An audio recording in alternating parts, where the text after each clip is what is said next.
Mosquitoes are doomed.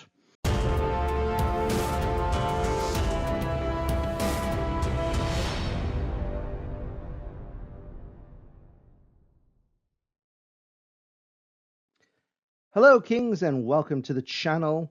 My name is Jesse, and I'm a student of apologetics. Today's video is a special request from a viewer, and she wants to know, do animals, mainly pets, go to heaven?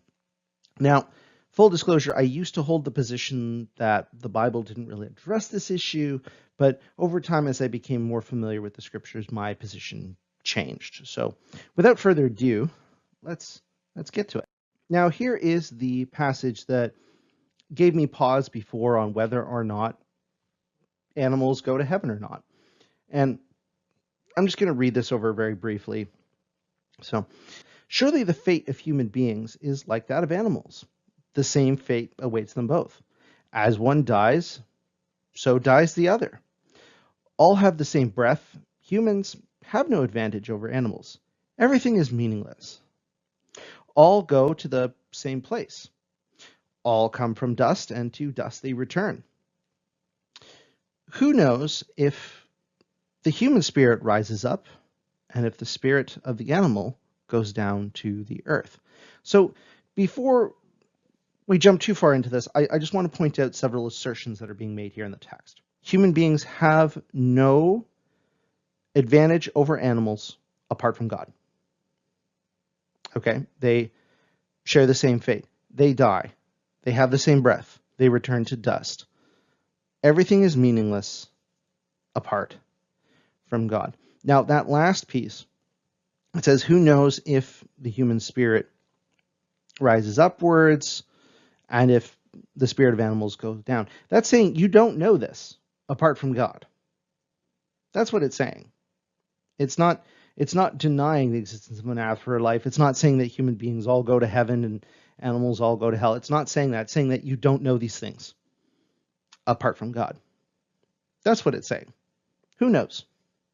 So before, when I read this, I didn't really have a grasp of the understanding of Ecclesiastes, and this is part of the danger of just pulling text out of context and not really understanding the book that they're from and so forth, and all the things that go with it. So when I was first asked this question before, I didn't really have an answer, and when I looked it up, this was the answer that I gave. It's who knows? I don't know these things. The text doesn't seem to be particularly clear.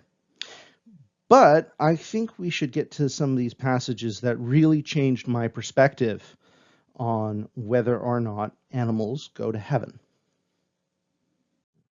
One of the passages that really changed my mind about this was Psalm 8. Now, you might read through this and go, I don't understand. What is it with this passage besides the fact that it lists animals? So let's just quickly read it for a second so that we get it on our minds. What is mankind that you are mindful of them, human beings that you care for them? You have made them a little lower than the angels and crowned them with glory and honor. You made them rulers over the works of your hands. You put everything under their feet. All flocks and herds and animals of the wild, the birds in the sky and the fish in the sea, and all that swim the paths of the sea. Lord our God, how majestic is your name in all the earth. I just butchered that, but that's okay. Same meaning. So here's the thing about this particular passage is that it's saying all things were put under human beings' feet. And again, if you're reading this and you just read it in isolation, you might go, what does this have anything to do with animals being in heaven? Well, there is another place in the Bible that quotes this verse that changes the meaning slightly. So here we are in Hebrews 2, and it says, but there is a place where someone has testified. This is Psalm 8. What is mankind that you are mindful of them, and the Son of Man that you should care for them? You made them a little lower than the angels and crowned them with glory and honor, and put everything under their feet. In putting everything under their feet, God left nothing that is not subject to them. Yet at present we do not see everything subject to them. But we do see Jesus, who was made a little lower than the angels for a little while, and is now crowned with glory and honor, because he suffered death so that by God's grace he might taste death for everyone. Now, I want to point out here from this passage, it says, yet at present, we don't see everything subject to them. And what that means is that Psalm 8 is not a present reality, it is a future reality. And I would say it's far more likely to be future, because if it was the past, we would see some semblance of the paths of the sea in the Garden of Eden, but we don't see that. Right? So this very much suggests a future view of Earth, where everything is subject to them and mankind is ruling over creation. So that, I would say, would be a proof text for animals being in heaven. But there are others. Here we are in Isaiah 11, 6-11. And it says here, the wolf will live with the lamb, the leopard will lie down with the goat, the calf and the lion, and it goes on for a little bit. It says that the lion will eat straw like an ox, right? So there seems to be harmony between animals that would be natural predators of one another. So the question is that something that used to happen, or does it happen later? Well, let's skip down to verse 10. In that day, the root of Jesse will stand as a banner for the people. The nations will rally to him, and his resting place will be glorious. In that day, the Lord will reach out his hand a second time to reclaim the surviving remnant of his people. So when will this happen? This will happen probably with the second coming of Christ. Now, I'm not going to get into the eschatological debate on this and the end times and all that. That I think that's well outside the scope of this video, and you know, unless we want this video to be ridiculously long, then I'm going to just steer clear of that piece. All I'm going to say is it's probably the second coming. That's my understanding. It could also be when the heavens and earth are remade. We can debate about that one later, but here's the point. The point is there are going to be animals towards the end times that are going to live in harmony with one another. That's the main point. Now, in Genesis 9, we find that there is judgment for animals. So, starting off in verse 5, it says, "And your lifeblood, human beings, I will surely demand an accounting. I will demand an accounting from every animal." So animals are judged. "And from each human being too. I will demand an accounting for the life of another human being. Whoever sheds human blood, by humans shall their blood be shed. For in the image of God has God made mankind."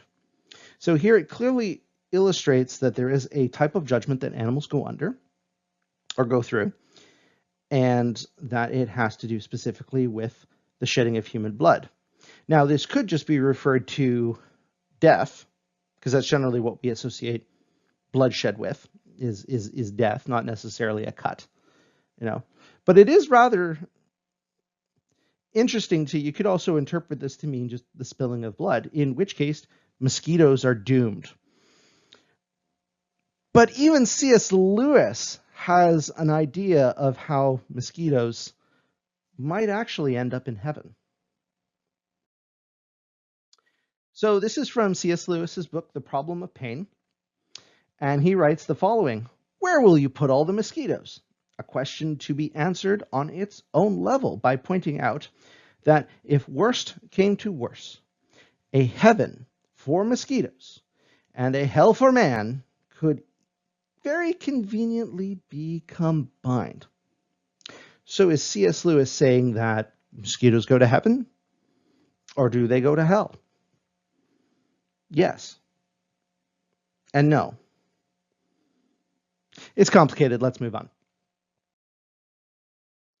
Now, I think another good place to go here is Romans 8. You know, this is one of my favorite passages. People have ever talked to me for any length of time, they know I have an affinity for Romans 8. And in verse 19, it says the following: "For the creation awaits in eager expectation for the children of God to be revealed. For the creation was subjected to frustration, not of its own choice, but by the will of the one who subjected it, in hope that the creation itself will be liberated from its bondage to decay and brought into the freedom and glory of the children of God. So what's the context of this passage? Well, this is a context of talking about suffering in the current moment, right? So it's before this, Paul says, the suffering that we see right now is not even worth comparing to the glory that is going to come. That's what he says just prior to this. But what's being said here is that even the creation gets redeemed at the end. Another passage that supports this is also in Colossians. Colossians 1:15-20 says this. The Son is the image of the invisible God. So this is obviously speaking of Jesus, the firstborn over all creation. For in him all things were created. Things on heaven, earth, visible, invisible, whether thrones, powers, rulers, authorities, all things have been created through him and for him. So what did Jesus create? Everything. Okay, so that's an important thing to note about this passage. But now let's skip down to 19. For God was pleased to have all of his fullness dwell in him, Jesus. So that's basically saying Jesus is God. And through him to reconcile to himself all things, whether things on earth, things in heaven, by making peace through his bloodshed on the cross. In other words, Jesus died for everything he ever created. So that includes animals. Now, how human beings are saved is by grace through faith. So it's not so much that he died, you're now saved. No, we have to access it by grace through faith. So that's how that's how human beings have salvation. Now, animals, it's a little bit, it's unclear. Now, one could go back to that Genesis 9 passage and say, well, it has to do with bloodshed. If they shed blood, then they're not getting into heaven. Well, maybe. That's definitely one way to look at it. Another way to look at it is maybe we just don't know at this point.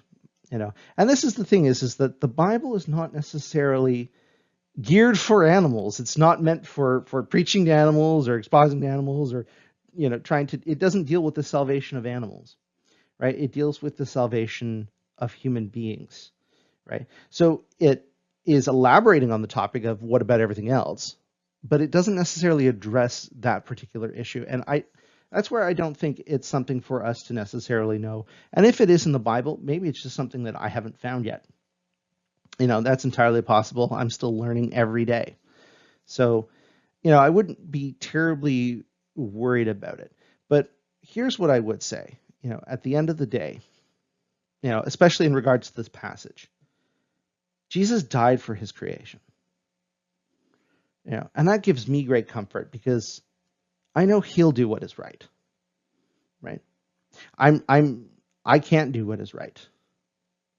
I'm fallen. I know the difference between good and evil. I have the knowledge of good and evil, but I can't keep it as well as I should.